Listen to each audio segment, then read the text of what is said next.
Board members, we're going to get started here. We want to welcome everyone to our March board meeting. We have all of our board members present with the exception of Vice Chair Belknap, who's joining us online. Want to welcome all of our guests and staff. Before we get started, I want to recognize our state trooper, Trooper Horrocks in the back. Thank you for being here today and make sure everything's safe around here. Case of emergency, we have the two doors here. This door will end up getting closed before too long, but had it open for some fresh air. Those are our exits. You get in the hallway, you can choose to go north or south, right or left. To exit the building, restrooms are across there, and also the drinking fountain. So again, we welcome everyone. Before we get into our agenda, Member Norton's going to lead us in the Pledge of Allegiance.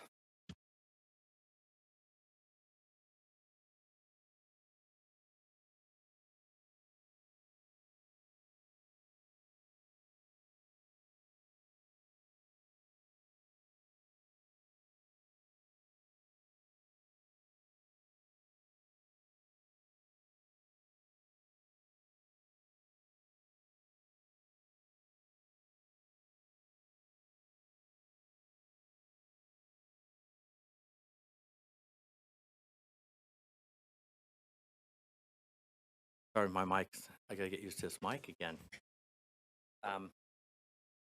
Our board member message is from Member Klein. You have a PowerPoint and presentation or something, so hopefully it'll all work well.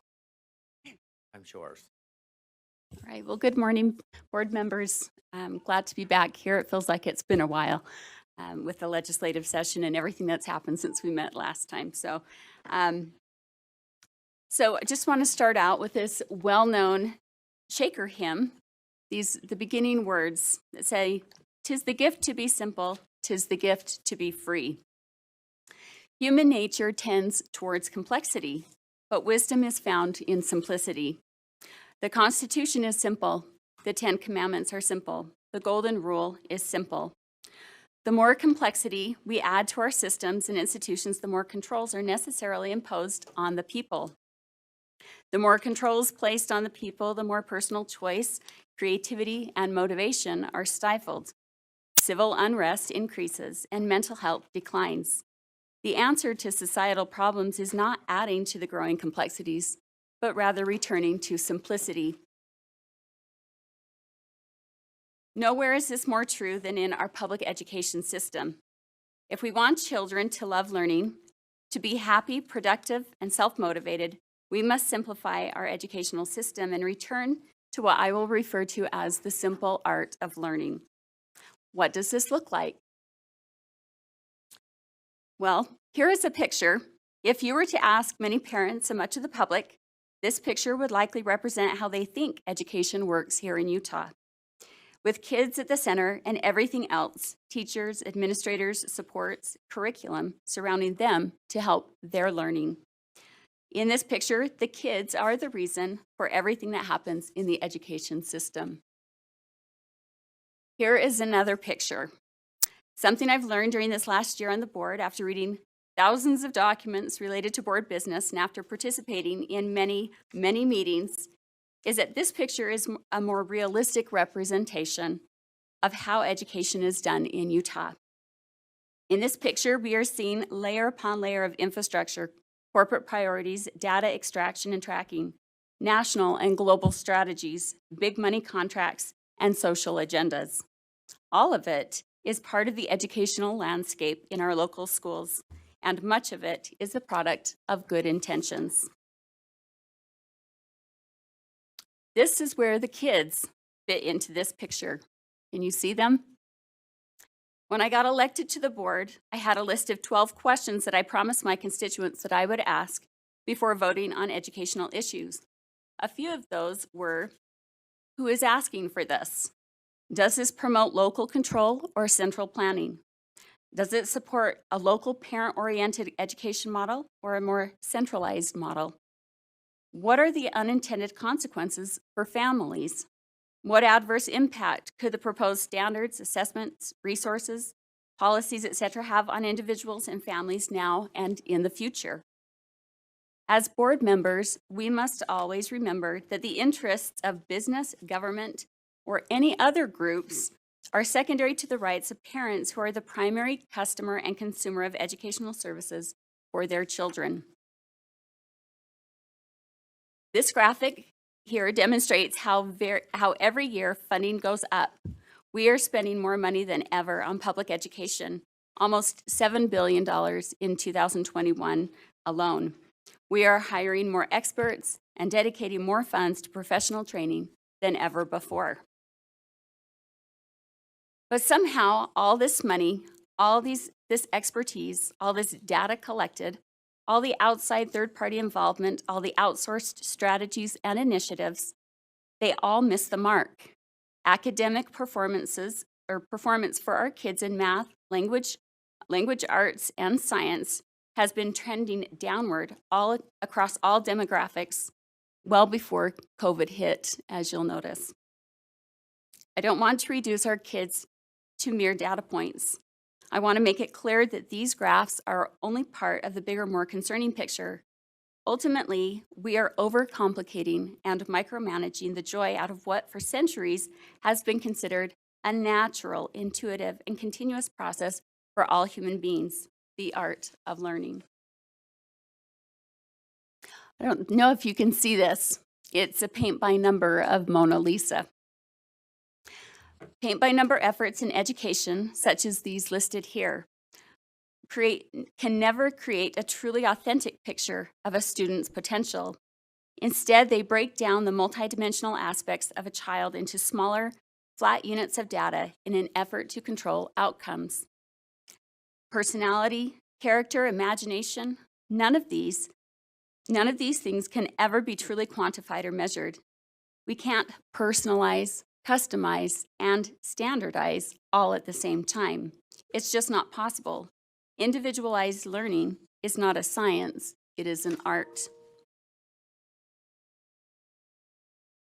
If we desire each child to become a one-of-a-kind masterpiece that will aspire to greatness and inspire future generations, we must get back to the basics. First, we need to let teachers teach. Teachers shouldn't be social workers, thought police, behavioral scientists, social activists, or substitute parents. They should be teachers, and they should love what they teach. And they should be given the time and support they need to teach it well and to inspire their students to love learning.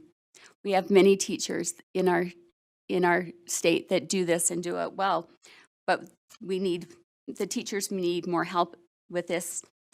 This can be done with a renewed emphasis on content specialty training, free of activist agendas and data-centric assessments and requirements. Second, we need to return to books that inspire imagination and books that, as Lincoln said, touch the better angels of our nature. Classical literature is the best medicine for social, emotional challenges our kids are facing. Classical literature transcends culture and race and helps us understand our shared human nature. The classics teach universal and widely applicable themes, skillful use of language and literary elements, originality. They have a concern for truth, realistic and complex characters that students can identify with and learn from.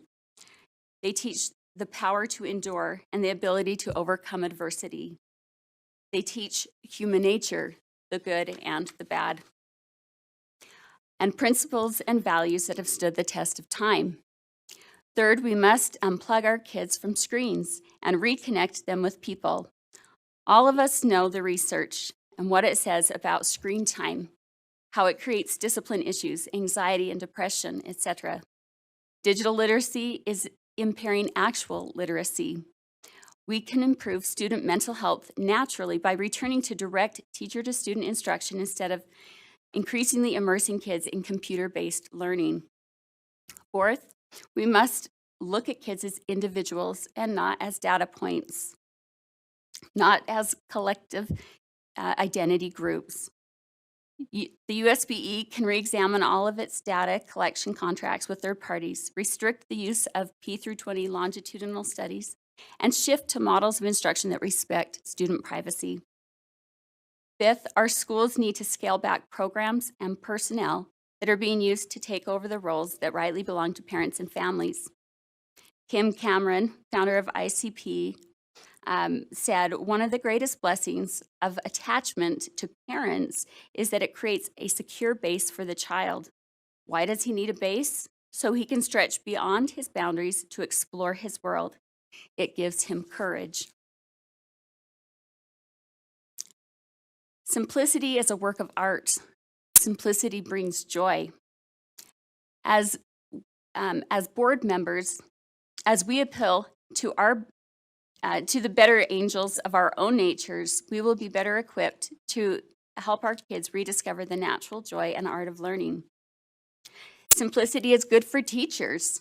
Schools and teachers need their roles streamlined to be most effective. Simplicity is good for students. When children are healthy, they are open to trying new things. They're enthusiastic, self-motivated learners as they try to make sense of the world. They experiment, build, investigate. Oh, I think we missed one. Oh, where did it go? Is there one after? Oh, okay, well, we lost one. So on this slide was a list of names: Mark Twain, Robert Kiyosaki, Diablo Cody, Warren Buffett, Harriet Tubman, Emily Dickinson, Danica Patrick, Shen Wenrong, Maya Angelou, Abraham Lincoln, Beatrix Potter, Laura Ingalls Wilder, Leonardo da Vinci, George Washington, Ingvar Kamprad, Mary Shelley, Granville Woods, Thomas Sowell, Malcolm X, Charles Dickens, Booker T. Washington, Ray Bradbury, and David Bowie. You'll likely recognize many of these names. Each of these individuals was just that, an individual with unique characteristics, aptitudes, challenges, and unique backgrounds. Each had an unconventional, non-standardized, and non-data-driven education that uniquely prepared them to make their mark on the world. Each of these individuals have added richness to our culture and new ideas to inspire future generations. Each was a masterpiece in their own right, all without data, computers, or an overcomplicated education system that controls more than it inspires.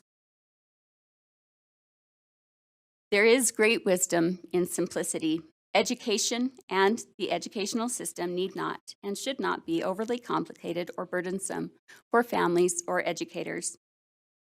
Simple does not mean easy, but the freedom gained through simplicity is worth our best efforts. By following the simple suggestions in this presentation, we can return to the simple art of learning. In doing so, we will inspire a new generation of students with the freedom and capacity to develop their own unique gifts, aptitudes, ideas, and characteristics that will add to our culture and to the rich tapestry of our American heritage. And I'll end where I began with the words from the Shaker hymn: "'Tis the gift to be simple, 'tis the gift to be free, 'tis the gift to come down where we ought to be. And when we find ourselves in the place just right, 'twill be in the valley of love and delight." Thank you, Board Member Klein. Next, we'll invite Director Bartlett, Ryan Bartlett, who is the Director of Strategic Communications, to introduce our education highlight.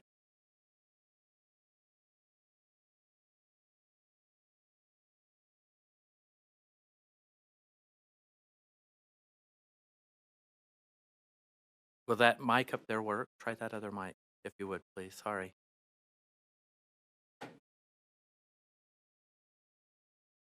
There you go. Okay. Good morning. For the educator highlight today, I went out and conducted an interview with the two teachers who will receive the Presidential Award of Excellence in Math and Science Teaching. So the first one will be Heidi Bogert, who teaches at Highland Park Elementary School as a third grade teacher. And then the second one will be Jennifer Carver Hunter, who teaches fifth grade at Mountain View Elementary School.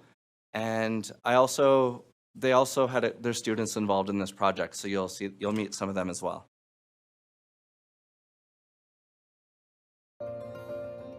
I'm Heidi Bogert, and currently I teach at Highland Park Elementary in 3rd grade. I have been a teacher for 18 years.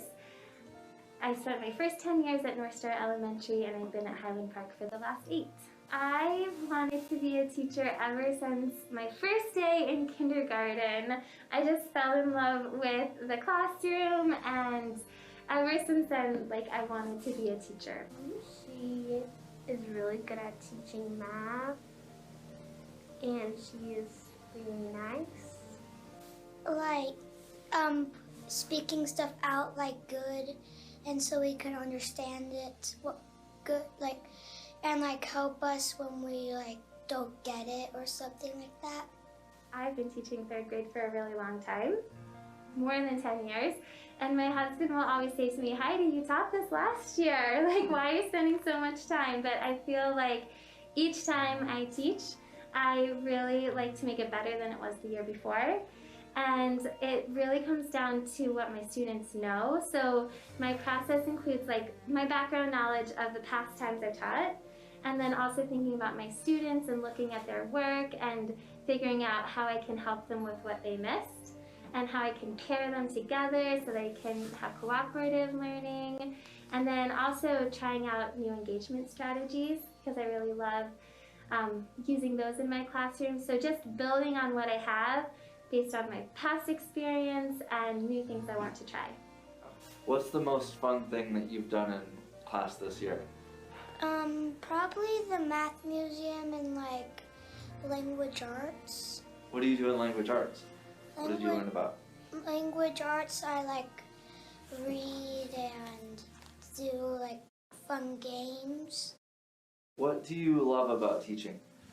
I love the creative process of teaching. I think it's fun to take content and then be creative and find ways to make it engaging. And it's really fun to see students grow and progress, and to see them happy in class. We were comparing fractions on a number line, and I think the way that I had it pictured going, it definitely evolved when my students started engaging in it, because realizing using different colors to compare would be easier. And then because it was a game that I made, and so for each round they each were a color, so they could compare the red. Each student would put a dot on the number line so they could see which one was bigger and which one was smaller. And then it was really fun because they loved playing, and the classroom just filled with their math talk and deciding if it was greater than or less than. And then they loved playing so much they wanted to keep playing. So we took a vote, do you guys want to keep playing this, or do you want to end now and do our exit ticket and move on? And they all wanted to keep playing. So just experiences like that, where you can see that they're really having a great time. You hear noise, but it's productive noise. It's really memorable. Okay, so that was today. That was today. Mm-hmm. Did you guys like that activity? Yeah. What did you like about it? Probably the comparing part. Okay. What did you learn from it? Which one's the bigger amount and smaller. Okay. Because sometimes that can be a little tricky. Yeah. Gladys, what did you learn from the activity? I think I learned how to plot a number line better. So Holly McIntosh, she nominated me, and so I had a random email in my inbox one day, and I was like, okay, I'd never heard of this award before, so I was intrigued. And then I think the next day Holly came in to see me and said she nominated me, and there was no pressure to continue on with the application because there's a lot of work to do, but she just was glad I was in Salt Lake District and thankful for the work I did. So that made me feel like $1,000,000 because Holly's a role model for me, and she's taught me so much. And then I also felt okay, well, if Holly thinks I can do this, then I'm going to take the challenge and complete the application. So I feel like there's so many amazing teachers that I'm surrounded by, so I felt really lucky to be chosen. And also like, okay, what's next? Like, now what do I do? So, because I think it's just a process, and this is another opportunity to learn new things. What advice do you have for future teachers? My advice is we need you. And I think being a teacher is really fun. It's really rewarding. It's the best job. And to be prepared, I think you can just start being reflective and just come and start trying. There's a lot to learn, and even teachers who are 18 years in the field still feel like beginners. My name is Isayo, and I'm in 5th grade. I'm Jen Carver-Hunter. I teach at Mountain View Elementary School in Salt Lake City, Utah, and I teach 5th grade here. I've been teaching here for 11 years out of my 21-year career. I actually tried not to become a teacher for many years, and finally, after graduating from college and spending a few years soul searching, decided that I really liked working with people, so it actually did make sense for me to do something that I was good at. I think one of the most important things that makes a great teacher is the ability to build relationships with students and the ability to create a safe classroom. When my students aren't safe or don't feel comfortable, not very much learning happens. So I think that has to be a priority. But I also think that good teachers need to be very knowledgeable about their content and be prepared to present their content in multiple ways. When I plan a lesson, I always have in the back of my mind the standards that I need to teach. But I also try to think about how I would want to learn it and how I can make it engaging for myself.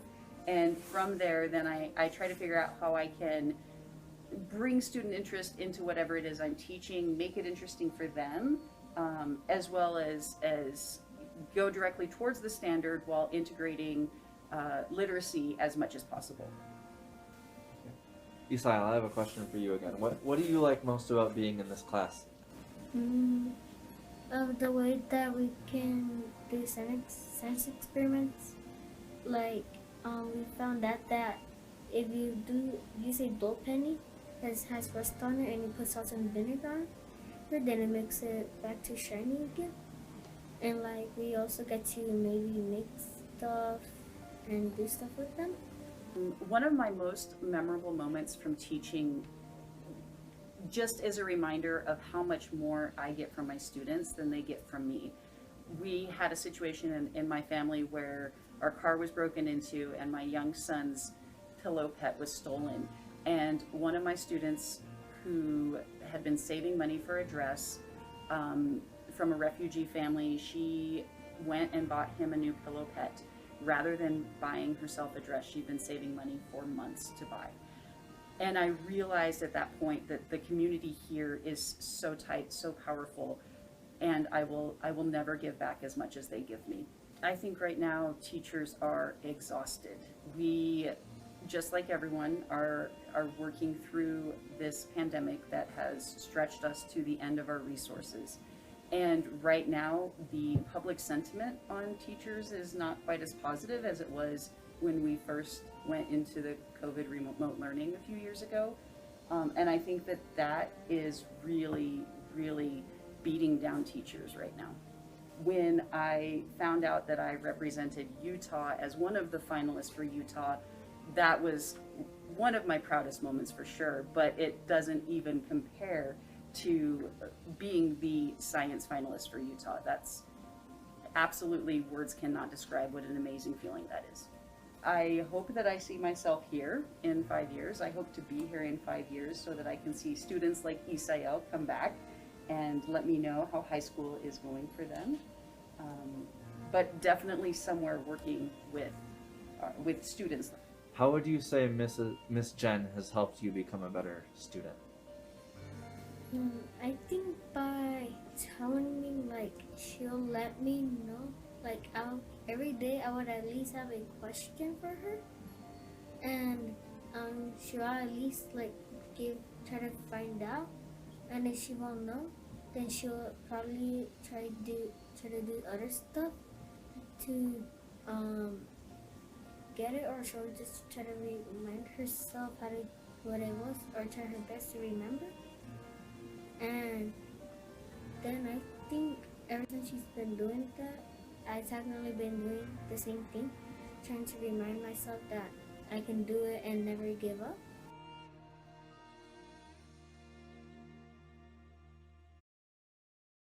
All right, thank you.